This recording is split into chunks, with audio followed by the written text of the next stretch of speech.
Forsaken recently changed almost every single loop in the game, which has received a lot of backlash from the player base, making it, in their words, killer-sided, and due to this, many are regarding this as the worst update Forsaken has ever released, and that it's killing the game. But I'm here to tell you that this is actually a great step being taken for the future. So let's get the controversial topic out of the way. Looping is needed to play Forsaken optimally. Throw tomatoes, be upset, comment right now, I hate you!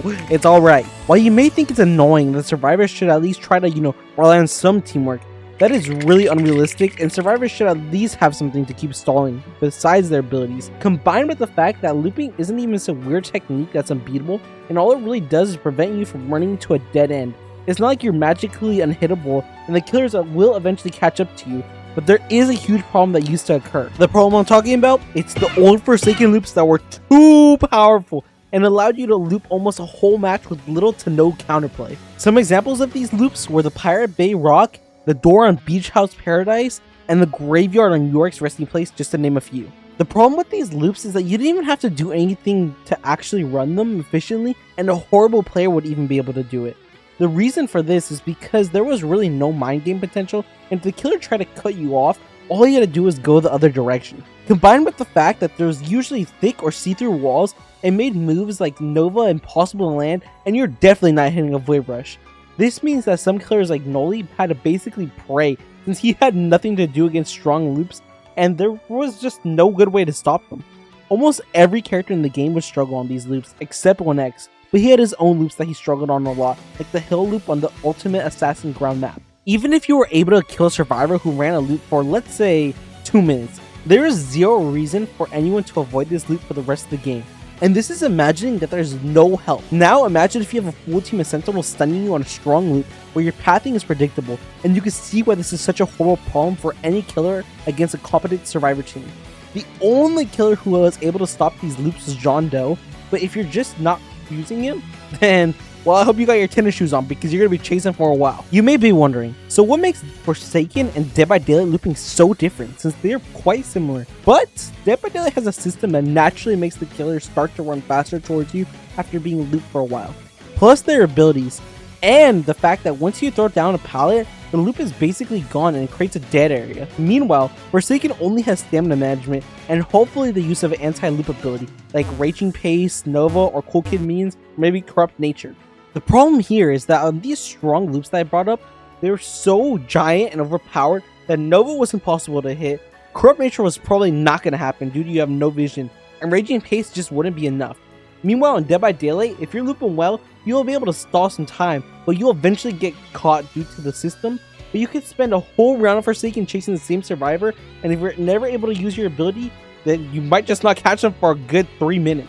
Another point I would like to bring up is that looping is way more balanced now due to the fact that you have these crazy boosted ones that are just gone, and you can still chain loop in different parts of the map. If you have no idea what that is, it's basically just looping in an area, and once a mind game or ability is used, like Jane Doe or Azure plans, you abandon it and go to the next one near it. This is low-key just the same thing as running away, but I don't know, I got a name for a reason. This accomplishes the people's desire of not requiring teamwork to win, but you also have to use a portion of your brain instead of being able to run to the same place for minutes on end. It's also very important that these new loops are smaller, since inherently smaller loops are better for killers, since there's less distance to close and most anti-loop abilities should work efficiently. Many people are also saying that Jane Doe got gutted since he was good at destroying the great loops, but that's not the case at all. He still keeps his trapping pressure, and if you're not going to use his spikes to cut off a small loop, most are small enough now that the person looping it will take trail damage, making it horrible to keep looping on anyways.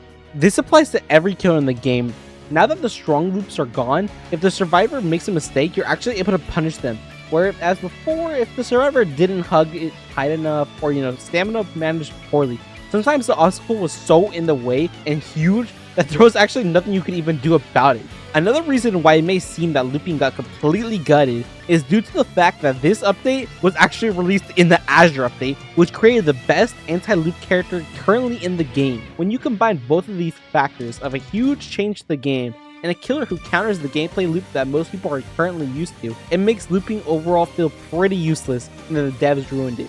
If you use the new loops against anyone who isn't Azure, it feels like, for the most part, the same thing, except that you actually have to put thought into what you're doing, since the mind games can happen at any time. This is actually really healthy for the game, especially since Sure, Azure has a good anti-loop, but he has other weaknesses which freshen the game up a lot, like him being the first killer to actually give survivalists a use. If Forsaken can keep creating killers and different ways to interact with the game, I'll happily keep taking more anti-looping killers, since you finally have to think of a new answer to these problems that we've been facing for like maybe a year at this point. The newness of Azure has also been one of the reasons I waited to make this video, since I wanted to be sure I had my feelings about looping correct. And after playing maybe a day or two of playtime, I definitely do think that the game is in a great state when talking about looping.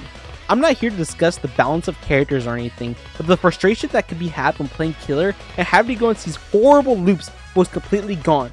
But it also didn't feel like every game would be a free win, which I was afraid of. Now that the community has had time to adapt to these changes, I think that the people who still think looping is destroyed were just too reliant on it and how good it really was. The last thing I want to talk about is a lot of people say, well, if I can't loop, how can I win with bad teammates?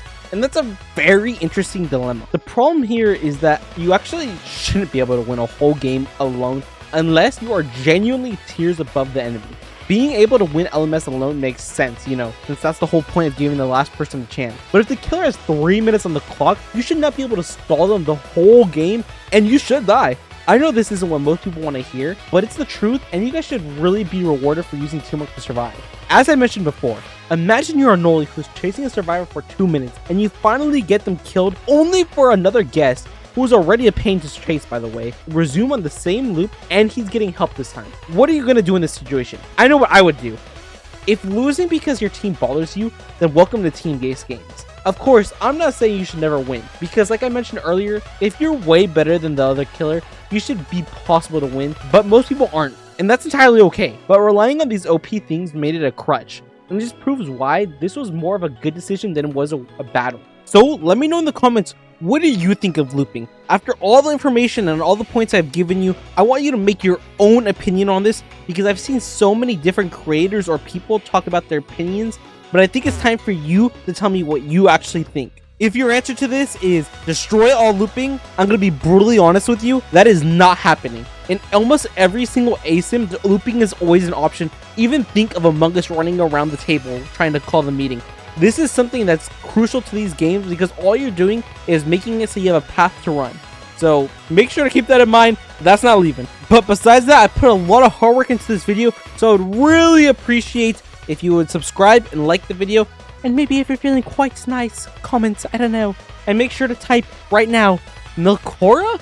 More like Milcora, ew. And then everyone will clap, everyone will laugh. And then we'll all have a great day. And then type TQI is my goat. Goodbye, everybody. I'll see you in the next video. Thank you for watching all of this. You have meant so much to me.